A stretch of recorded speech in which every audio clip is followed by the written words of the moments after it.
জ্বালানি সরবরাহ না থাকায় রাজধানীর অনেক ফিলিং স্টেশন বন্ধ। যেসব পাম্পে তেল মিলছে সেখানে যানবাহনের দীর্ঘ সারি। এদিকে সড়ক পরিবহন মন্ত্রীর ঘোষণা অনুযায়ী রেশনিং ছাড়াই দূরপাল্লা সহ গণপরিবহনগুলো তেল নিতে পারছেন কিনা সে বিষয়ে বিস্তারিত জানাতে এই মুহূর্তে রাজধানীর রাজারবাগ থেকে যুক্ত হচ্ছেন মাহবুব হাসান রিপন। বলছিলাম যে সরকারের ঘোষণা অনুযায়ী রাত থেকে দূরপাল্লার বাসের রেশনিং তুলে নেওয়া হচ্ছে, এখন কি চাহিদা মতো গণপরিবহনগুলো তেল নিতে পারছে?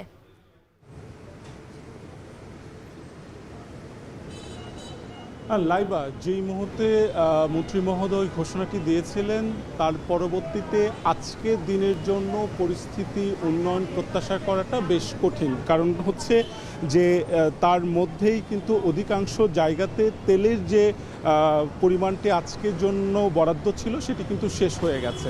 আমরা আজকে সন্ধ্যার পর থেকে তেজগাঁও, মতিঝিল, এরপর হচ্ছে টিকাতলি থেকে শুরু করে আমরা এই মুহূর্তে মগবাজার হয়ে আমরা আছি হচ্ছে রাজারবাগে।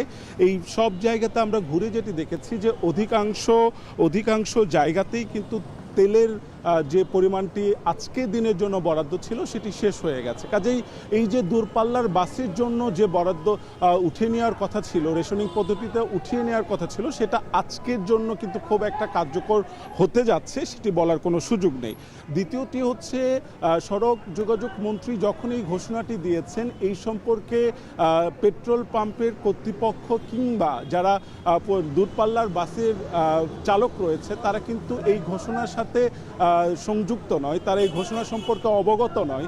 এই কারণে যেটি হয়েছে তারা কিন্তু রেশনিং পদ্ধতিতেই ডিজেল নেওয়ার জন্য লাইনে দাঁড়াচ্ছেন, 2-3টা জায়গায় ঘুরছেন, সেখানে ডিজেল শেষ হয়ে যাওয়ার জন্য পরবর্তীতে তারা কিন্তু আবার ফিরে আসছেন। তো এইরকম জায়গাতেই কিন্তু হচ্ছে পরিস্থিতিটি ছিল এবং সেই জায়গা থেকে আসলে আমরা যেটি আসলে বলতে